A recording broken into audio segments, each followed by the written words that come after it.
Hey guys, welcome back to Charlotte Mortgage Insights. We are halfway through 2026, and we thought today we would kind of do a recap of where interest rates started the year, where they're at right now, where we think they might be going as we end this year and head into 2027. So, Stephen, we've certainly seen a roller coaster this year, and what we thought was going to be a fantastic start to the year with rates, and how quickly things can always change in this business. And you're going to share a candlestick chart with us to kind of walk us through kind of where we started and kind of where we are now. So I'm going to turn it over to you, but I think you could agree we have seen a roller coaster and we're still on a roller coaster. Is that right? Yeah, absolutely. And we're filming this video right here after the 4th of July. You could even say there's been a lot of fireworks, right? I would say yes. And the good news is that, we partner with a couple different resources. The one we're going to look at is MBS Highway, which is one of the best technologies out there as far as monitoring the bond market and the interest rate market. So we take pride in understanding how this works. And I joke with every customer. They're like, I just don't know anything about this process. And I'm like, hey, Mr. Smith, you drive a bulldozer. You wouldn't want me to show up and drive that bulldozer. That'd be scary. So we like to build trust and let people know it's okay to not be a guru in the financial markets. That's what you're hiring us for. And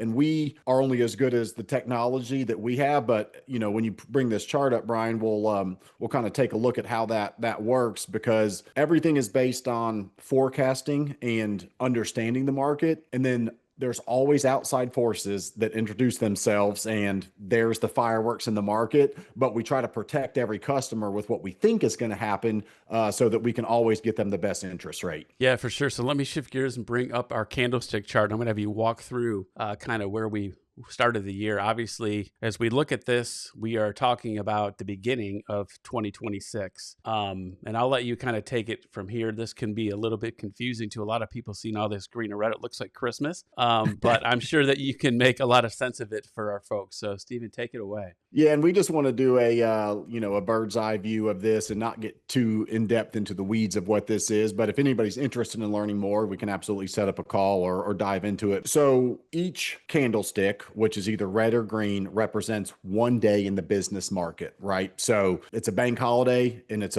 during the week, it's not going to have a day because the markets are closed. So this represents the year to date for 2026. And now this is the bond market. So this is interest rates in a whole. Now, depending on your credit score, your down payment, your loan program, your lender, your interest rate is going to be what it is. But all interest rates are based on this bond market. And so what we monitor a lot of different things. So there's a lot of different, kind of waves going through this graph, which are different factors as to why the market may move the way. And it's a lot of technical data. It's a lot of historical data.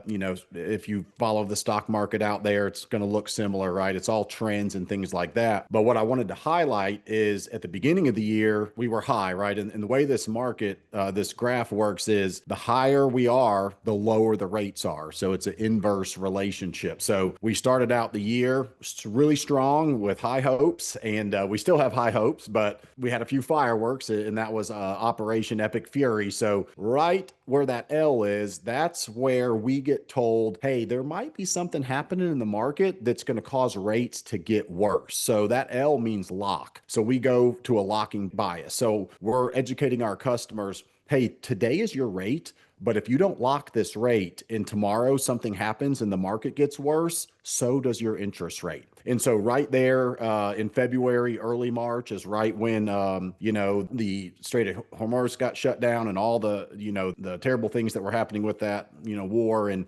especially the oil. There's a lot of connection between oil prices and the bond market. So as you can see right there, what you have highlighted, Brian, that's when we were strongly urging our customers to lock in their interest rate. And as you can see, if you didn't, it went from, and that's almost the exact point that customers that could have gotten the fives in this year, we had it for like a couple days. And then as soon as that happened, you can see that downward trend, and every little purple lock that you see right there is a subsequent, hey, we already told you to lock, but if you didn't lock, it's about to get worse. And you can see as it trends down, we're trying to protect our customers, because not every customer can lock when they want to. You have to have an address to lock a rate. So if you came, and got under contract after the first lock alert, we would say, hey, right now, great, you got a house, we got to lock you today because the rates are going to get worse tomorrow.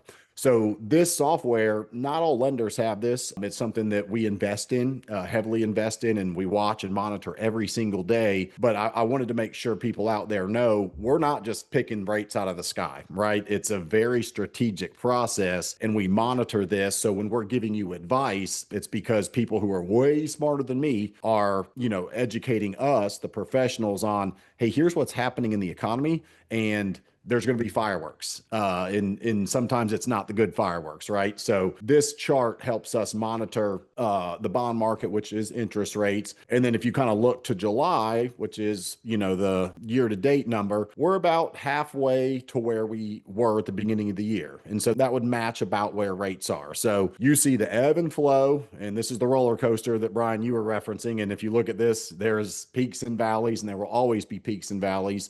But this shows the consumer kind of where interest rates come from. Yeah, and what's interesting to me is this section right here, when the market made a recovery, more than likely, this is due to chatter in the market of, hey, we're coming to an agreement in the war and things are going to be subsiding. We're going to have negotiations. And then right there, you can see the bond market said, okay, we like this, right? And rates got a little bit better. And then this section here is like, oh, well, we're really not going to negotiate. We could have more conflict.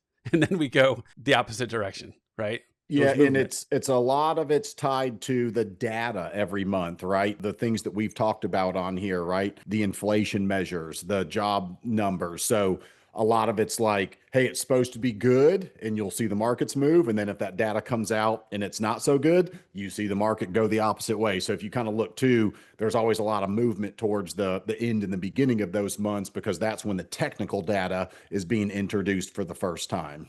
Sure, absolutely. And with that, expectations of where the market and the rates may go through the end of the year. I mean, no one really ever knows. A lot of this comes down to, like you said, monthly economic data around jobs, inflation, and that sort of thing. But would you have any prediction of where you think we'll be by the end of the year, maybe going into 2027? I mean, we've got a lot of energy on the new Fed chair, Mr. Warsh, who we talked about last week, and what he's doing right now to kind of, I guess, audit, the Fed chair and figure out, like, where's the data coming from? Can we get more efficient? And then inflation, right? Inflation and oil prices right now are what's really the key component. So if we can get gas prices back down and inflation seems to be under control, there's a lot of room to the upside. That's the kind of key phrase we hear from the economists. There's a lot of room to the upside, but the technical data and the real application of the economy, it has to match. But most people are hopeful that we will see that trend continue up, which means rates will actually drop or stay stable for the remainder of 2026.